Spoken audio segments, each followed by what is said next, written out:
intee sana jidhaa? waxaa jira 25. Single miyaa taa? Yes. Single 25 jidha walaali. Familygaaga waa inay masaajidka tagaan. Waa dhada walaalayaalo masaajidka iga istaaga qabiilkaaga iyo ehelkaaga. sabab يعني 25 iyo single walaali macna maxaa u shaqaysan weyday time-kaada uu ka tagay waxa maraysa middle age ba ku socota weli waa haystaa. weli waa haystaa Yes. hadda faaraxyaashii Morocco aadeen xaggaas bay uga shidan tahay ii waran see dareemay xagee maroosa wallahi alxamdulillah duca ugu daraynaa kaas kaaga qarinay wayna igu dhacday oo shakhsi bil aadan aan ahay arrinkii maskaxdayda markasta uu ku soo noqonay mar labaad ehelkii baan iskula laabanay aniga iyadu ehelkii aan ka doontay baan iskula noqonay guri gabadhiina way khiyaantay بلوكتيسا انت الله يكيده كوستيسنا waa inta yar rabaa nimanka Soomaalida waxay bilaabeen inay Morocco gabdho u gaarsadaan ma garad gabdhii Soomaalida waxa la yiri wax maqlimayaan buuq sheeko muran wareer bay bilaabeen ma garad qaalinimo ayagoo raaliyo noqoneen gabdho Moroccan oo raaliya waa la ka waran arday caalami waraanaga bastiyaas marablo farxul gabaas martaan بلوكتيسا انت الله يكيده كوستيسنا waa inta yar rabaa geeyso marabno anaga السلام عليكم ورحمة الله تعالى وبركاته كلنا سوى عنه ونكسر دلاتيبا بورد صور دوادا بالمعنى وحنا كهاللينا أفسوق برا برشة هايستا إن يا وحيابي يقول سامين تبدنا وقيب كم إذا يدان سوق هذا سامين تقيب يقول بدنا حكم إذا محمد سعيد بيك اللي ويديي حبلها مراكو يا حبلها الصوماليات اسمه بردك عتشيبة أنا السمية بس أنا كان تقول ولا قدرة لأن يرب بدنا ربع لأن يدي ربع وديده حبلها مراكو oo hablihii Soomaaliyeed ee reer Burco ee walaalooda dhigeen ee Soomaali isku hayeen ee hadalkeedu ugu daalinay gamcaha midowga mudhiisa waa isku leeyahay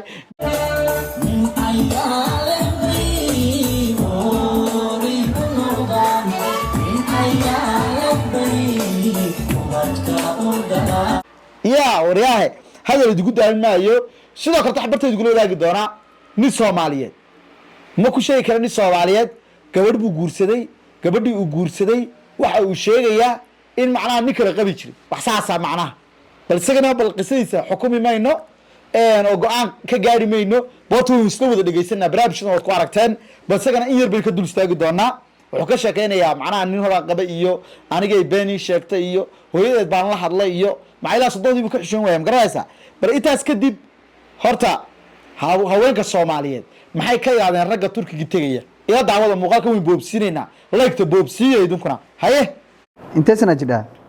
waxaa jira 25. single miyaa taa Yes. single 25 jidha walaali familygaaga waa inay masaajidka tagaan waa dhada walaalayaalo masaajidka iga istaaga qabiilkaaga iyo ehelkaaga sabab يعني 25 iyo single walaali macna maxaa u shaqaysan weyday time-kaada uu ka tagay waxa maraysa middle age ba ku socota weli waa haystaa. weli waa haystaa Yes. hadda faaraxyaashii Morocco aadeen xaggaas bay uga shidan tahay ii waran see dareemay xagee maroosa wallahi alxamdulillah duca ugu daraynaa haye hadda anagu xaliimooyinka nahay faaraxyaasha u ducaynaysan yes maxaa dhacay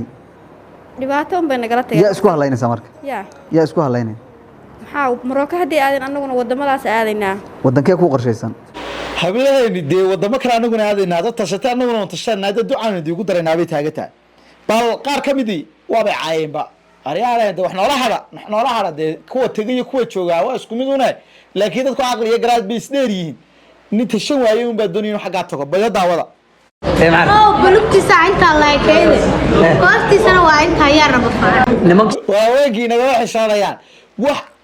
inagu kameen xishoon baan oran karaa meel walba Turki baan tagay waxaan leeyahay Morocco tagaya baasaboorki baa go'an diyaaradii baa go'an oo laba kun oo kaliya sidii u gariirayaan waan yaabay timarka iyaguna inay xanaaqani waxay doonayaan garbay u leeyihiin haye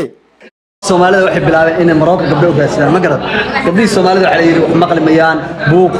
sheeko muran wareer bay bilaabeen ma garad qaalinimo ayagoo raaliyo noqoneen gabdho Moroccan oo raaliya waa la ka waran arday caalami waraanaga bastiyaas marablo farxul gabaas martaan بلوكتيسا انت الله يكيده كوستيسنا waa inta yar rabaa geeyso marabno anagu nin Moroccan rabnaa haye ficil waaliya baa iska kacay ee ku rafan mayno waxaan yiri dul istaagi doonaa Maxamed Saciid Biike iyo halka uu ka istaagay arrinta barnaamijyada wax laga weydiiyay iyo dhalinyarada reer Burco dareenka ficilka ficil bay muujiyeen ficil riyaa burcayo ficil ugu kaalay laakiin muuqaalka in la garaya inta say diga cusay muuqaalka leegtay ugu dadaala ila daawada gabdho Soomaaliyeed oo qurux badan oo haysta maxaa Marokay soo arkay miirkaygaan qabaa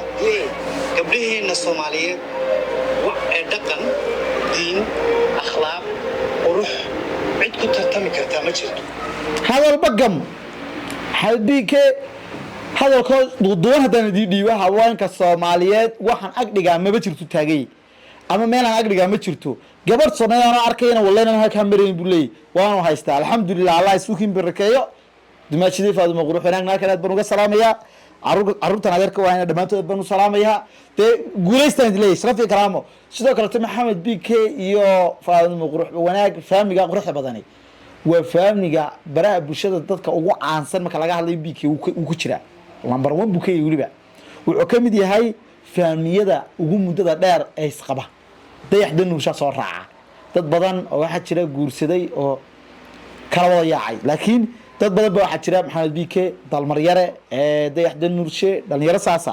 ama fanaaniin badan oo saaha isagoo eegis fanaan oo ka baxay fanka alla kuma soo celiyay ayaa jira waa ku rafan maynaa barakallahu baan Allah idin barakeeyo bareeb raayla daawada maxay sameeyeen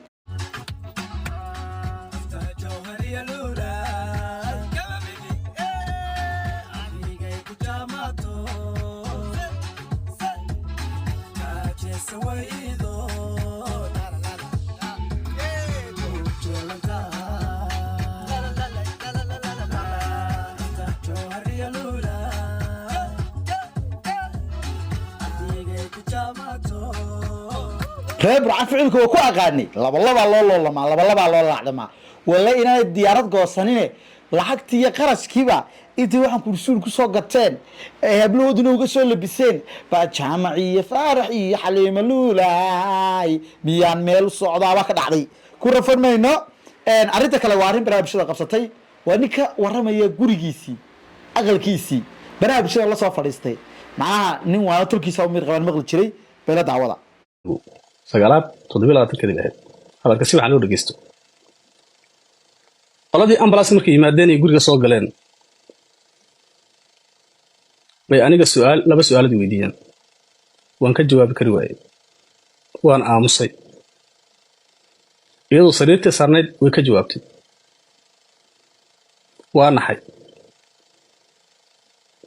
waan qaadan waayay guriga laba carruur oo dhashay ayaa joogay wiil iyo gabadh carruurtii baan habeenkii la joogay iyadoo dhakhtarka la geeyay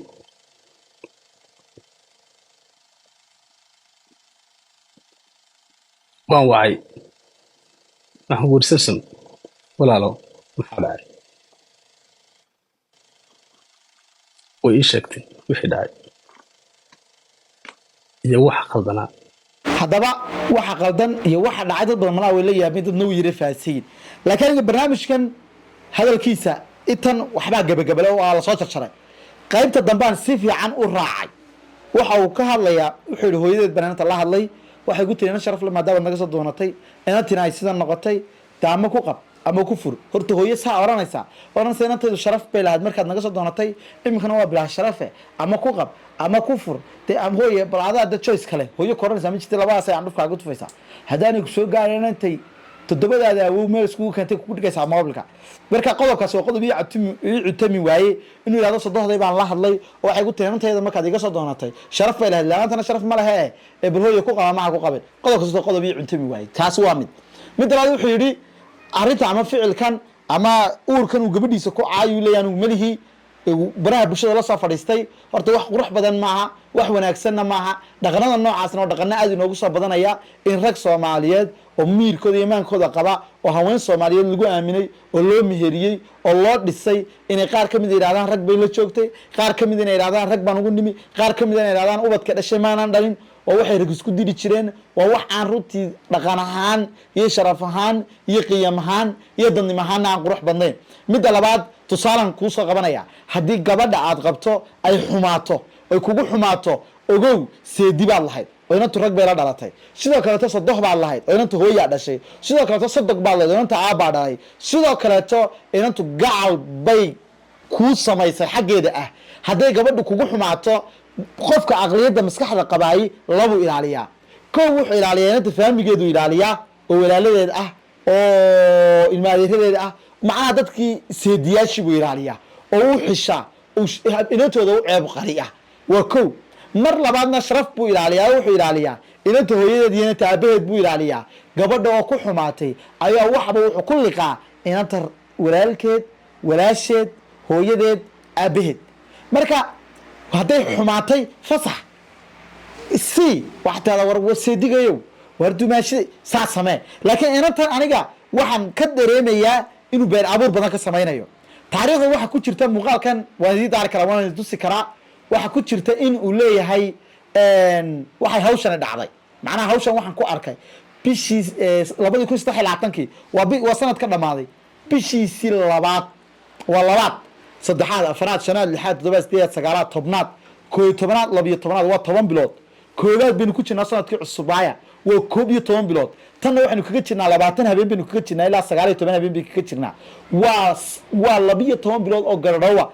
ma awr baa inantu intaa waxay siday bal aqliga loo baahan yahay ma halba wax la isiyara weydiiyo wey marka inanka madawooyin baa u socda ma taariikhii waxbuu ka qaldaya meenanta inuu ceebaystuu doonaya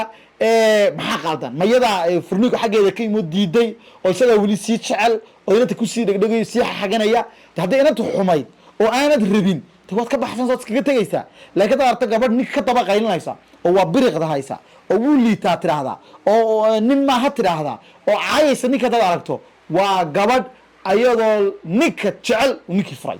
haddaad aragta nin gabadha sii caayaya oo xumaan ku caayaya oo gogoldhaaf ku caayaya oo edab darro ku caayaad aragtana waa nin gabadha isagoo jecel gabadhi go-aan ay ka gaadho tiri bax oo isagoo jacaylkii uu ku jiro oo samrila labadaasay noqotaa marka bataatan annaga wax aala wax naga quseeyeyba may jirin inankaas inuu baraha bulshada wax nagula wadaago may jirin balse inanta waxa uu ku sheegayo